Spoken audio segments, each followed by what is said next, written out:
ధ్యాయేత్ పద్మాసనస్థాం వికసితవదనాం పద్మపత్రాయతాక్షీం హేమాభాం పీతవస్త్రాం కర్కలదలసద్దేమ పద్మాం వరాంగీం సర్వాలంకారయుక్తాం సకలమభేదాం భక్తరమ్రాం భవానీం శ్రీవిద్యాం శాంతమూర్తిం సకల సురనుతాం సర్వసంపత్ప్రదాత్రీం.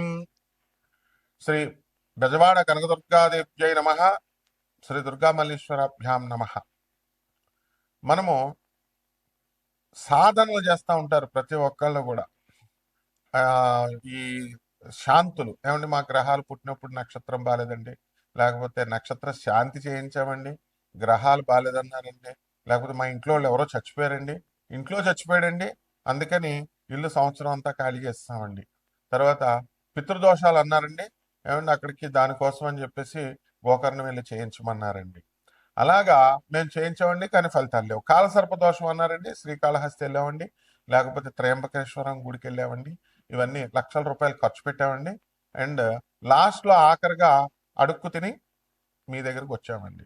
ఇదే ఏ జ్యోతిష్కుడికి కలిగేటటువంటి అనుభవాలన్నీ కూడా. అంటే ఎవరి దగ్గరికి వెళ్ళినా సరే ముందు ఏమండి డబ్బులు వేసామండి, వాళ్ళు బ్లాక్ చేసేసారండి నెంబరు. తర్వాత ఇవన్నీ ఏంటి, ఇవన్నీ బదులు మీకు ఒక్క రూపాయి కూడా ఖర్చు అవసరం లేకుండా చక్కగా ఒక ఉపాస్య దేవతను సెలెక్ట్ చేసుకోవాలి మీరు.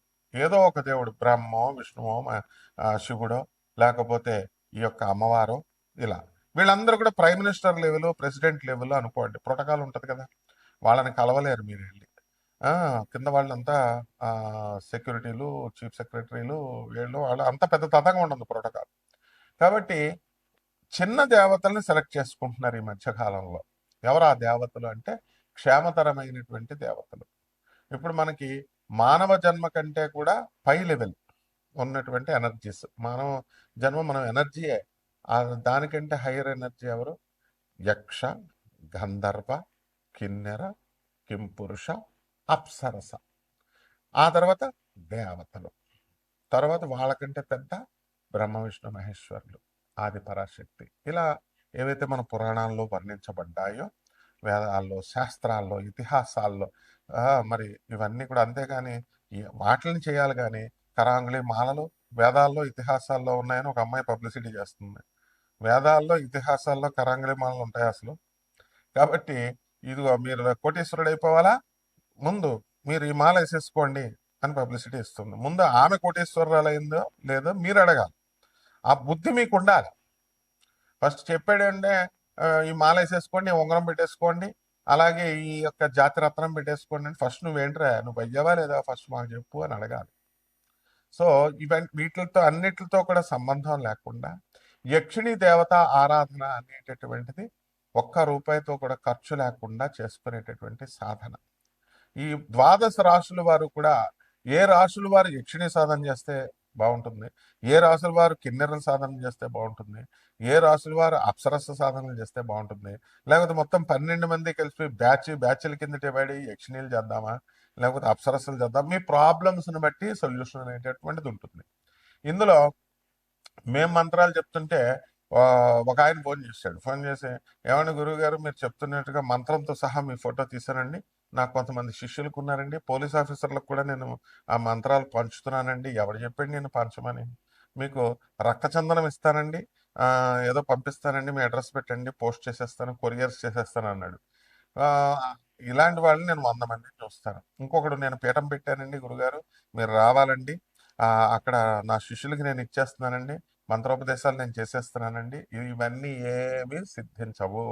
ఎందుకనంటే ఎవరైతే యక్షిణీ సాధన ఇప్పుడు నేను చేశాను, నాకు సిద్ధించింది, నాకు గురు పరంపర ఉంది, నా గురువుల గురించి మొత్తం నా వీడియోలో మొలపడి సత్యనారాయణ మొత్తాన్ని కూడా వీడియోలు అన్నీ వస్తాయి. నా గురు పరంపర, ఆ గురువులు అందరూ తెలుస్తారు మీకు.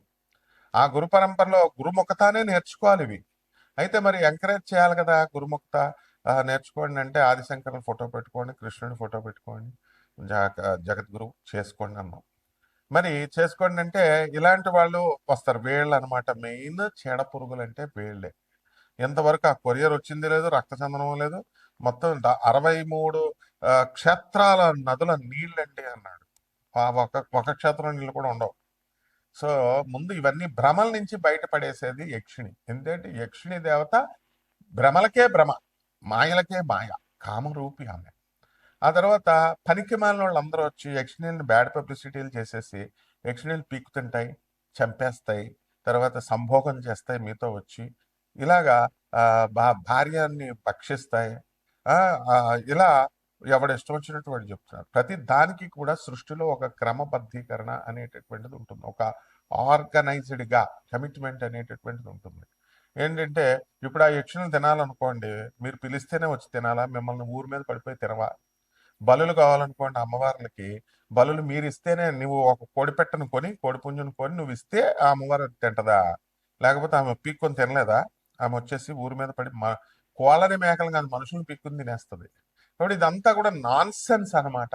ఏ యక్షిణికి, ఏ అమ్మవార్లకి, వీళ్ళకి ఎవరికి కూడా ఏ బలులు ఇవ్వాల్సినటువంటి అవసరం లేదే. మాంసాలు, ఏ మటన్లు, చికెన్లు, మందు బాటిళ్ళు, ఇంకో పనికిమాలిన బ్యాచ్ మందు బాటిల్ పెట్టమనే బ్యాచ్ ఒక బ్యాచ్ ఉంది. వీళ్ళంతా కేవలం భ్రమింపజేస్తున్నారు. Hire energies. మీరు ఒక యక్షిణిని ఆవాహనం చేస్తున్నారు, రోజు పూజ చేస్తున్నారు. రోజు పూజ చేస్తున్నప్పుడు ఆ యక్షిణి ఏం చేస్తుంది? మీరు అడిగిని నేను చేసి పెడతానంటుంది. It's like business. ఇప్పుడు మీరు ప్రపంచంలో ప్రతిదీ బిజినెస్సే. భార్య భర్తకి వంటలు చేసి పెడుతుంది, భర్త డబ్బులు తెచ్చి పెడుతున్నాడు, దానికి నిమిత్తం జీవితాంతం పోషించడానికి కట్నం తీసుకుంటున్నాడు, బిజినెస్. తర్వాత ప్రేమ సంగతి తర్వాత. అవన్నీ ప్రేమ ఉంటే విడాకుల కిందకి వెళ్తారా? రోజు కిట్లట్లు ఫైటింగ్లు ఎందుకుంటాయి? ఆ విధంగా ఆ ఎనర్జీస్ యక్షిణీల్లో అత్యంత తొందరగా మీకు చేసి పెట్టేటటువంటి సాధన. దానికంటే మానవుడి కంటే కింద ఉండేటటువంటి లోయర్ ఎనర్జీస్ ఉంటాయి, దెయ్యాలు, భూతాలు, ప్రేతాత్మలు, ఇవన్నీ. అవి మనమే అన్నమాట. ఆత్మస్వరూపం, భగవంతుడు అంతా ఒకటే, ఆత్మరూపుడు. ఆ యొక్క పరమేశ్వరుడు మన గురుగారు బ్రహ్మశ్రీ చాగంటి కోటేశ్వరరావు గారు చెప్తారు ఒక వీడియోలో, ఏమని, భూతనాథుడు ఆయనే. మరి తండ్రి ఇప్పుడు 10 మంది పిల్లలు ఉన్నారు, ఒక 9 మంది ఆఫీసర్లు అయిపోయారు, బ్యాంక్ ఆఫీసర్, ఐఏఎస్ ఒకడైపోయాడు, ఒకడేమో వేగబాండ్ లాగా రోడ్ల మీద తిరుగుతున్నాడు.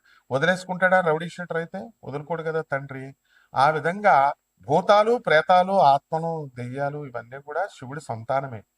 కాబట్టి శివుడు వాటిని చూసుకుంటాడు అని అద్భుతంగా చెప్పారు గురువుగారు. కాబట్టి మీరు యక్షిణీ సాధన చేసేటప్పుడు, ఏమన్నా గురుగారు నాకు మంత్రం ఇచ్చేయండి అంటే, ఫస్ట్ అసలు నువ్వు ఎవడవి, నీ స్పిరిచువల్ బ్యాక్గ్రౌండ్ ఏంటి, నువ్వు ఏ దేవతను పూజ చేస్తావు? ఈ రోజే మీ వీడియో చూసి టెంప్టింగ్ అయిపోయి నేను యక్షిణీ సాధన చేసేది, యక్షిణి అంటే మామూలు మనిషి అనుకుంటున్నావా? మళ్ళీ తోలు తీసేస్తుంది. యక్షిణీలకు అస్సలు కోపం రాకుండా శాంతంగా ఉంచాలి. యక్షిణీలను బ్యాలెన్స్ చేయడానికి నీ గురువు ఉండాలి. ఇప్పుడు యక్షిణిని కంట్రోల్ చేయాలి. ఇప్పుడు నువ్వు పిలిచేసి పిచ్చి మాటలు మాట్లాడతావు మనుషులతో మాట్లాడినప్పుడు. నాకు జాతకం చెప్పించుకోవడానికి వచ్చినాడు, మనం ఈ అపాయింట్మెంట్ నెంబర్లు ఎందుకు పెడతామండి? ఎవడైతే బాగుపడతారో కన్సల్టేషన్ కోసం అసలు డబ్బులు తీసుకోవాలి. మేము డబ్బులు తీసుకోం కదా. నాన్ కమర్షియల్ ఎందుకు చెప్తున్నాం? నాన్ కమర్షియల్ ఒక గవర్నమెంట్ ఆఫీసర్గా ఉన్నటువంటి వాళ్ళు మేము బిజినెస్లు చెయ్యం. కాబట్టి నాన్ కమర్షియల్ అనే పదం అందుకు వాడతాం. ఈ బుర్రా జ్ఞానం మనుషులకు ఉండదు. ఏంటంటే ఏదో చెప్తున్నాడులే, ఫీజులు అపాయింట్మెంట్లు పెట్టేసి చేయడానికి మామూలు ప్రైవేట్ పంతుళ్ళ. మాకు రూల్స్, రెగ్యులేషన్స్, సిస్టము, గవర్నమెంట్ ఇవన్నీ తెలుసు. కోర్టులు ఉంటాయి, జ్యుడిషియరీ ఉంటుంది, అలాగే సిస్టమ్ ఉంటుంది. ఏదైనా ప్రాబ్లం వస్తే దాన్ని కోర్టులో ఎలా వేయాలా, క్యాట్లో వేయాలా, ఇవన్నీ ట్రిబ్యునల్ కోర్టులో వేయాలా, లేదా హైకోర్టుకి వెళ్ళాలా, ఏ పోలీస్ ఆఫీసర్ని ఎలా డీల్ చేయాలి, ఇవన్నీ ఉంటాయి. ఇవేం లేకుండా ఊరికే ఫోన్ కొట్టేసి అపాయింట్మెంట్, ఏమన్నా గురుగారు యక్షిణి సాధన చేసేస్తారండి నాకు సలహాలు ఇవ్వడానికి ఆడెవడో పనికి మాలని నా కొడుకు పెడుతున్నాడు. యక్షిణి దుర్గా యక్షిణి కాదండి. ఏ పురాణాల్లో చెప్పబడింది? గొట్టంగాడికి నీకు చెప్పడానిక నేను?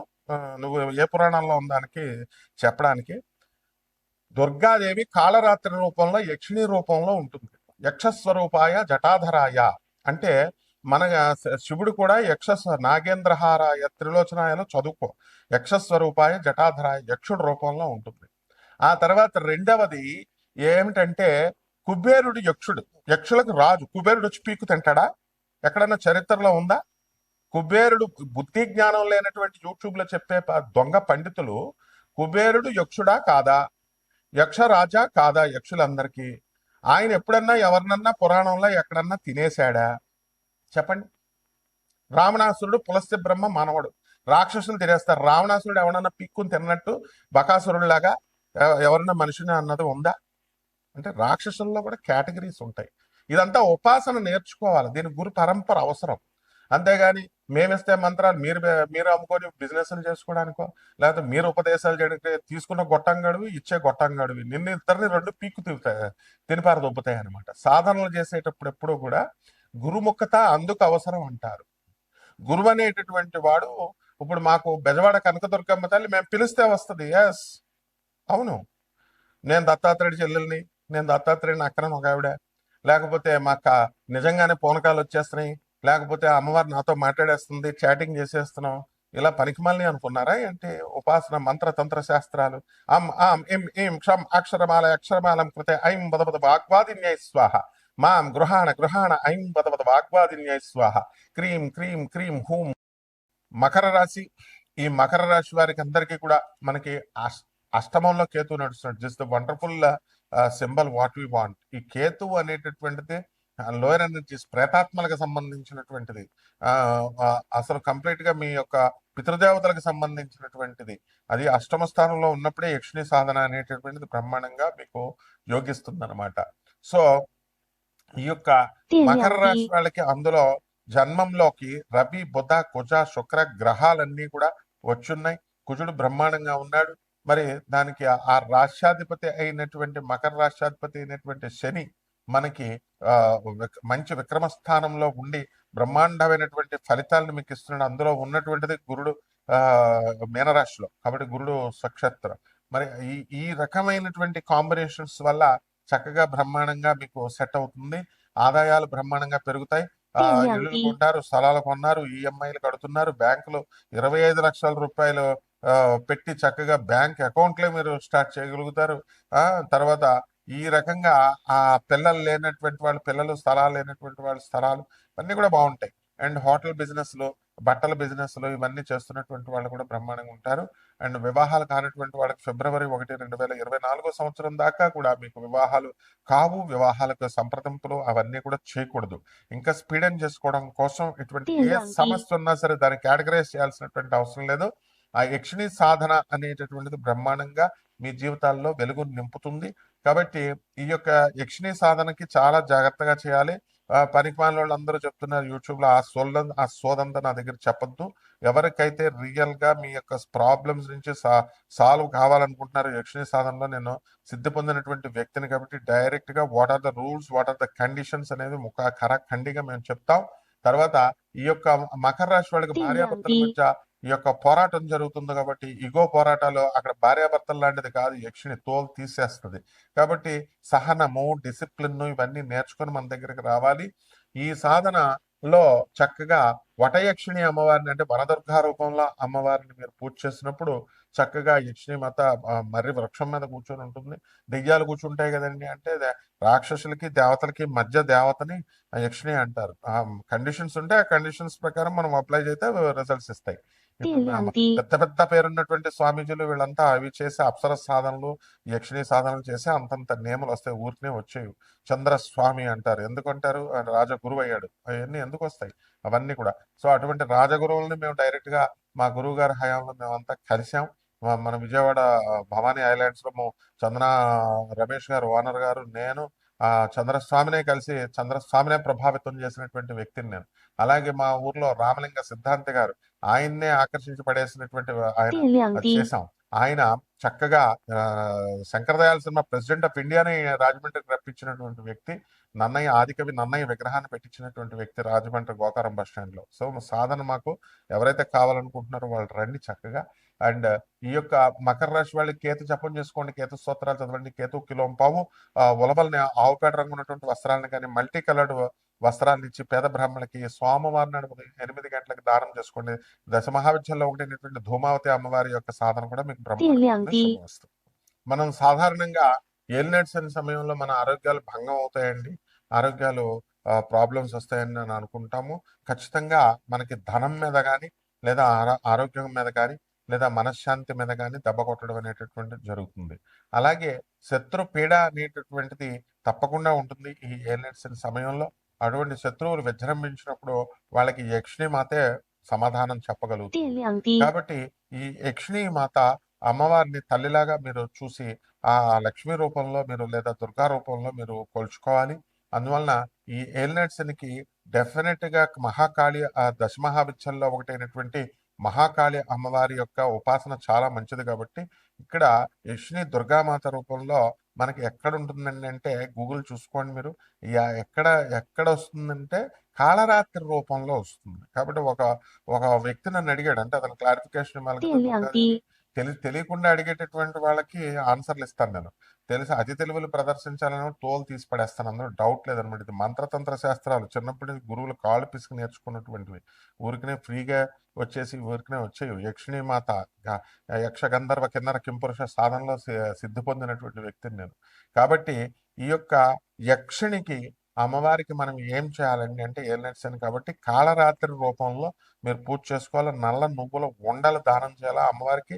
నల్ల నువ్వుల ఉండలు మీరు నివేద్యం పెట్టాలా. ఏదో సినిమాల్లో సీరియల్లో చూసేసి మటన్లో చికెన్లో పెట్టేసి మందు బాటలు ఎవడో యూట్యూబ్లో చెప్తున్నారని మందు బాటల్లో పెట్టేస్తే తోలు తీసేస్తుంది అమ్మవారు. అందువల్ల ఆవిడకి మటన్లో చికెన్లు కావాలంటే మీరు పెట్టక్కర్లేదు, వచ్చి మిమ్మల్ని పీక్కొని తినేసేయగలదు. ఈ బుద్ధి లేని విధవలందరికీ కూడా తెలియట్లేదు వీళ్ళకి. అమ్మవారికి నువ్వు బలిచ్చేది ఏంట్రా? నువ్వు బలి ఇవ్వడం ఏంటి అసలు? కోడిని మేకల్ని హూ ఆర్ యూ? నువ్వేమైనా సృష్టించావా? నువ్వు ఇవ్వకపోతే ఆవిడ పీక్కోలేదు తినలేదా? ఆవిడ రక్తం మరిగిందంటే మాత్రం దుర్గ అయినా మహాకాళి అయినా ఎవరైనా సరే మనుషులే పీక్కొని తింటది. మా నువ్వు ఆఫ్టర్ ఆల్ ఈ యొక్క దున్నపోతుల బలేమిటి, మేకల బలేమిటి, పావురాల బలేమిటి, ఇవన్నీ కూడా పోలని బలి, ఇదంతా నాన్ సెన్స్ అనమాట. కాబట్టి యక్షిణి అమ్మవారికి చక్కగా ఈ యొక్క సకల కష్టాలు ఉన్నటువంటి వాళ్ళు, మీనరాశిలో ఉన్నటువంటి వాళ్ళు, ఉద్యోగాలు రావట్లేదు అనుకునేటటువంటి వాళ్ళు, భార్య సాధిస్తుంది అనేటటువంటి వాళ్ళు, వీళ్ళందరూ కూడా చేసుకోండి. ఓం యక్షిణ్య నమః అనేటటువంటి మంత్రంతో బ్రహ్మాండంగా నేను గైడ్ చేస్తాను. అందులో మీకు డౌట్ లేదు. మంచిగా మీ యొక్క బ్రహ్మాండంగా ఉంటుంది. అయితే దానితో పాటు శని ఏలినట్స్ జరుగుతుంది కాబట్టి శని జపం చేయండి, శని స్తోత్రాలు చదవండి. శనికి కిలోంపావు నల్ల నువ్వుల్ని నల్లని వస్త్రాన్ని పేద బ్రాహ్మణులకి శనివారం నాడు ఉదయం 8 గంటలకు దానం చేసుకోండి, సరిపోతుంది. శుభమస్తు. అమ్మయ్యా, టార్గెట్ పూర్తి చేశాను నేను మా యక్షిణి మాత అనుగ్రహంతో.